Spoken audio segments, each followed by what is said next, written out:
ever wanted to read the works of author James Baldwin, but you're not sure where to start? Maybe you're intimidated by Baldwin's reputation and again, very confused on where to begin. Today, we are going to fix that. I'm going to give you 3 entry points into Baldwin's world. I'm going to give you books that are accessible, they're also unforgettable, and I think they'll have you coming back for more of his work. So no matter your reading style, I do believe there is a Baldwin for you. And I'm going to give you 3 themes, 3 moods, and 3 entry points that will get you on the start of your journey to reading James Baldwin. Let's get started. James Baldwin is an author that has a reputation that precedes him.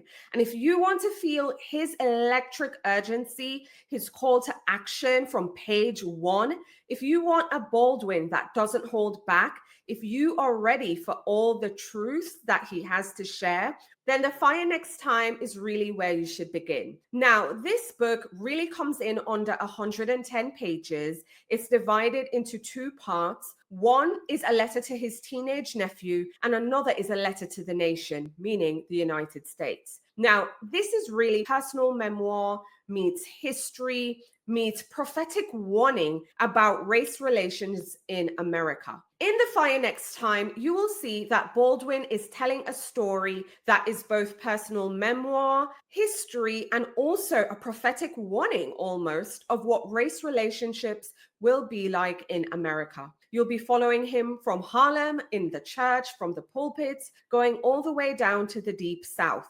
And you'll see how faith and anger can coexist in one. Now, I think this is great for beginners. Again, if you want to feel his electric urgency from the first page, if you are ready for some truths, because 1, it is short and powerful. Again, it comes in under 110 pages. You can read it in one sitting in a single afternoon. At the end, you're going to feel like you've been running a marathon, okay? Because Baldwin packs a punch in this one. I also feel in The Fire Next Time that James Baldwin's voice is very clear in here. The prose is as direct as you are going to get it. I feel there is nothing complex here. There's no plot to follow. It's just him speaking his unfiltered truth. I also think this is a great conversation starter because after this, you're going to want to talk to someone. You're also going to get insights into race and religion and how folks reconcile the two as well. I also think this is great because Baldwin blends history with also personal story.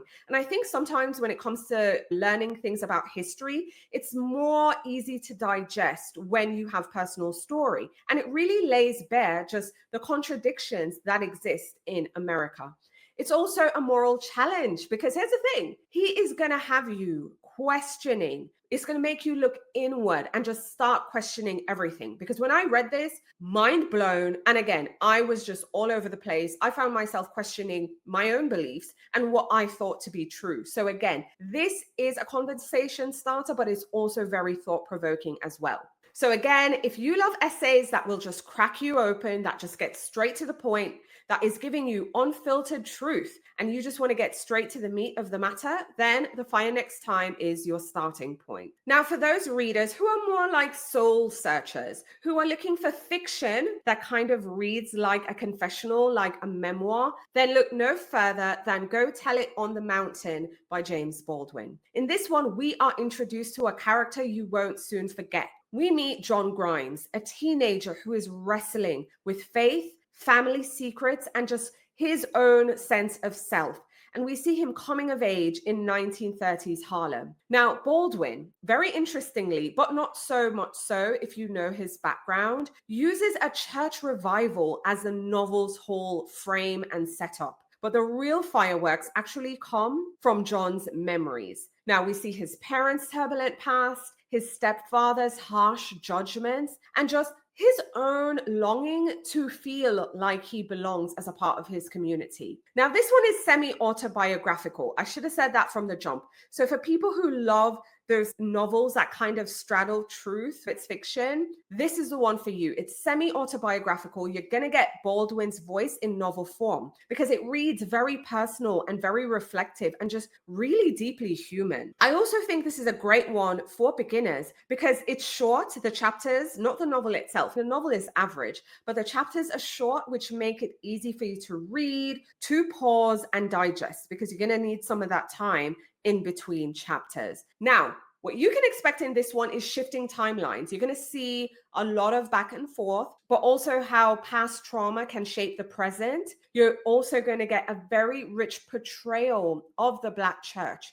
And the thing is, it can be both a refuge, but it can also feel like a crucible at the same time. And you're also going to find characters who feel like family. They're incredibly flawed, but they're also very loving and unforgettable for us as readers. Now, my thing is, if you love novels by Toni Morrison, obviously you'll gravitate to this one, but I'm going to dare go on a limb and pitch Elizabeth Strout. I know people are fans of Elizabeth Strout and they love the way she builds up her characters.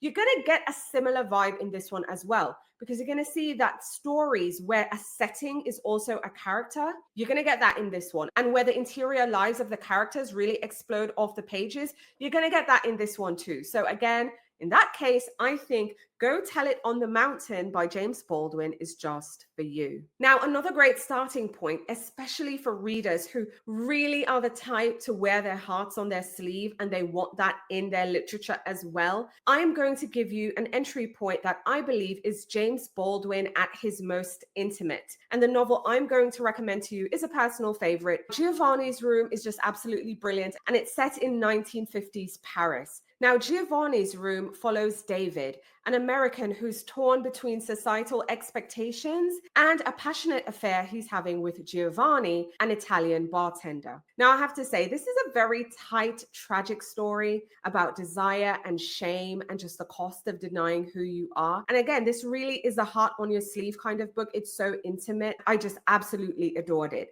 Again, set in 1950s Paris. And this novel also is a book you can read over a weekend. I won't pressure you to finish it in one sitting, though it is possible. And if you read it in one go, I promise it hits different, but a weekend is good enough. This is not a novel I want you to stretch out. It comes in around 200 pages, and the narrative is going to pull you in immediately. You're going to get those universal themes of love, identity, and regret. And I feel these are themes that will resonate no matter your background. Also, the prose in this one, beautiful. The language, it's very spare, but it's haunting at the same time. And that's part of the reason why I'm saying, don't waste too much time with this one. Take your time, yes. Savor each sentence, but don't drag it on too much, because I think it really hits different when you finish it like over a weekend or something like that. It also is a really deeply personal exploration of forbidden love. What happens when you deny yourself and your truth, even when you're in an environment where you are allowed to be more free. So in a way, for me, it feels almost like you are a prisoner of yourself.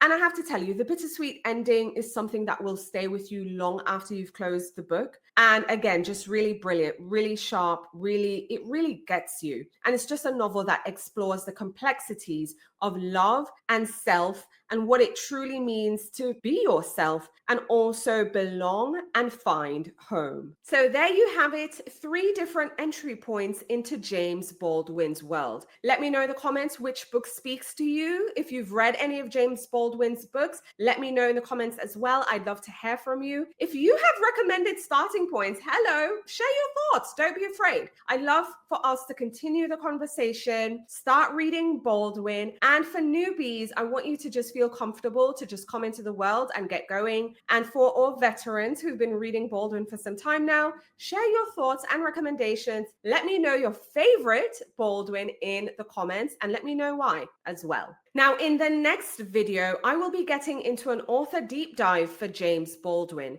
I'll be sharing more about the themes that you'll see in most of his work, his signature style that makes his work feel really electric decades after he's written them. There's something about Baldwin, I'm telling you, it just hits different. So I will share more about his background, his themes, and his signature style. And then I will be following it up with my best books by James Baldwin. I'll be sharing some of my personal picks that I've narrowed down to 5 essential reads. I'm really excited because I think this is great for whether you're new to Baldwin or if you're looking to revisit his work. So stick around for those 2 videos.